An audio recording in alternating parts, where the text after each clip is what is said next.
The flames danced in Grandma Evelyn's eyes as she tossed the last bundle into the fireplace, her wrinkled hands steady, despite the 90 years weighing on them.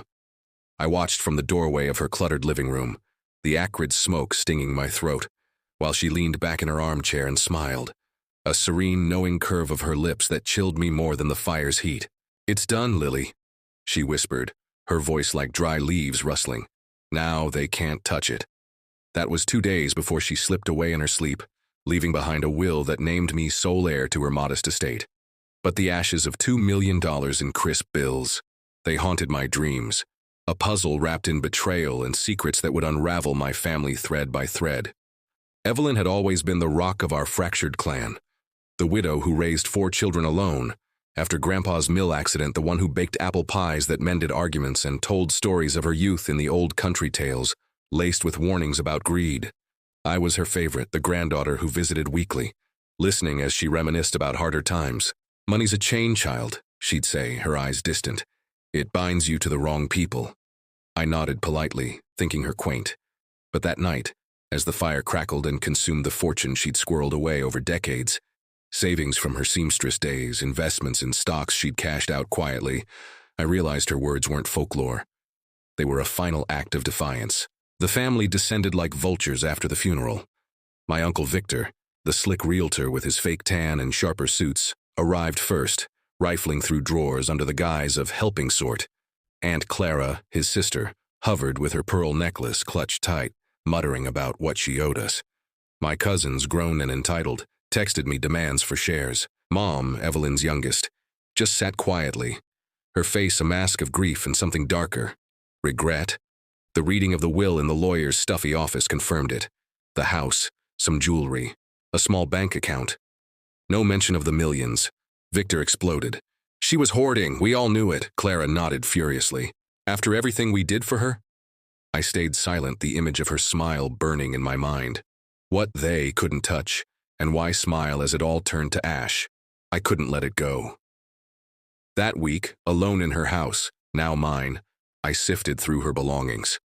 Dusty photo albums revealed a younger Evelyn, radiant beside Grandpa, but later shots showed shadows, arguments frozen in tense poses, Victor as a teen with a defiant glare.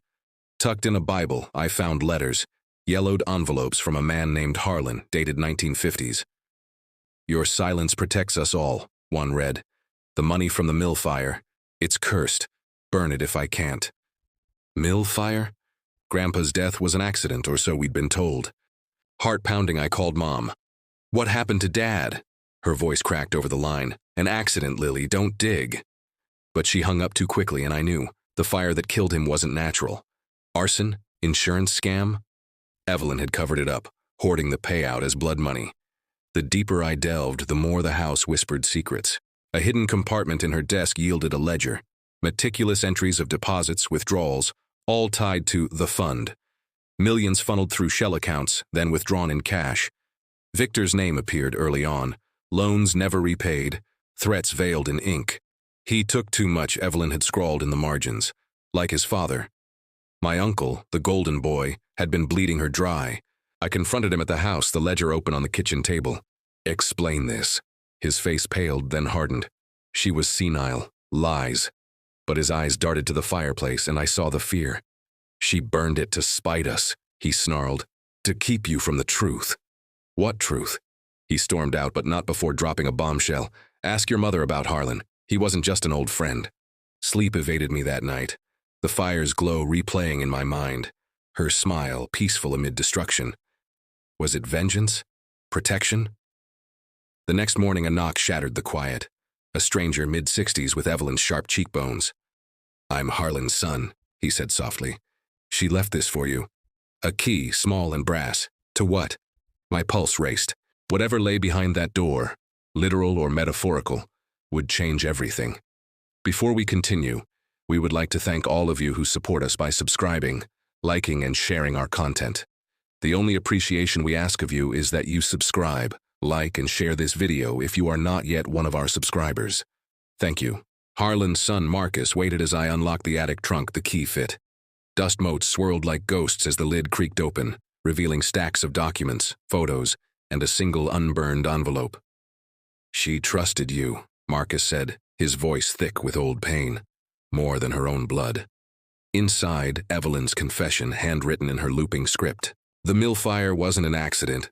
Victor, just 18, had started it in a fit of rage over Grandpa's refusal to bail him out of gambling debts. Evelyn had covered it, claiming faulty wiring, collecting the insurance to keep the family together. But Victor never stopped. He manipulated, stole, turned the payout into a noose around her neck. "I burned the last of it," she wrote, "so he couldn't drag you all down with him. The smile for the freedom it bought." Tears blurred the page. My uncle, the charmer at holidays, a arsonist. Mom confirmed it haltingly over coffee the next day. We protected him, family first. But her eyes held shame. Evelyn tried to stop him, but he threatened us. The betrayal sank in. Generations of silence for a monster. Victor called then, voice oily. "We need to talk about the real inheritance." A threat veiled his invitation. I agreed, heart stealing. No more hiding. All predatory. The money's gone, but the ledgers, they point to hidden assets. He slid photos across, properties, accounts in Evelyn's name, untouched. We split it, family. But his eyes gleamed with greed, the same that had ignited the fire decades ago. I leaned in, voice steady. "Or I go to the police with the truth." His facade cracked. "You wouldn't. Blood's thicker." "Not when it's poisoned," I replied. He lunged, grabbing my wrist. Evelyn thought she was clever, burning the cash. But I know where the rest is, offshore in her old codes. The struggle was brief. His secretary burst in, calling security. As cops arrived, Victor spat accusations. "She's lying, family feud." But the ledgers, photos from Marcus, Mom's tearful testimony, it all poured out. Victor arrested for arson, fraud, elder abuse. The family imploded. Clara disowned him publicly. Cousins scattered in shame. Mom and I sat in the aftermath, sifting ashes, literal and figurative. She smiled because she won, Mom said softly. "Protected you from this." I nodded, the weight lifting slightly. Evelyn's act wasn't madness. It was sacrifice, severing the chains Victor had forged. Healing came in waves. I sold the house, donating proceeds to arson victims' funds, a nod to the lives Evelyn's silence had indirectly scarred. Marcus became an ally, sharing stories of his father's bond with Grandma. Harlan, the mill foreman who'd loved her quietly, helping cover the fire out of loyalty. No affair, just unspoken devotion. "She burned the tainted money," he explained, "but left a clean legacy for you." Clean. The offshore accounts surfaced, modest but real. Investments she'd shielded. Enough to start over, untainted. Betrayal's sting lingered, especially with Mom. "Why didn't you stop him?" I asked during one raw confrontation, voices echoing in the empty house. She wept. Fear. I was young, trapped. We rebuilt slowly, therapy, shared meals, apologies exchanged like fragile bridges. The family that remained, smaller but honest. No more illusions of perfection. Before we continue, we would like to thank all of you who support us by subscribing, liking, and sharing our content. The only appreciation we ask of you is that you subscribe, like, and share this video if you are not yet one of our subscribers. Thank you.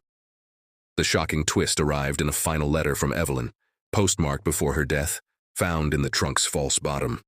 "Lily, the fire took more than a man, it took our innocence. I burned the money to bury the guilt, but the real inheritance is freedom. Choose kindness over chains." Attached.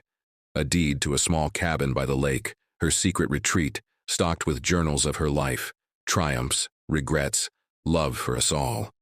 Reading them under the cabin's eaves, waves lapping nearby, I felt her presence. The smile. Not madness, but peace, releasing the past to gift me a future unbound. Now, years on, I live simply, the cabin my sanctuary. Victor rots in prison, his empire crumbled. Mom visits, sober and soft-spoken. The ache of what was lost persists, a quiet scar, but in its place grows strength.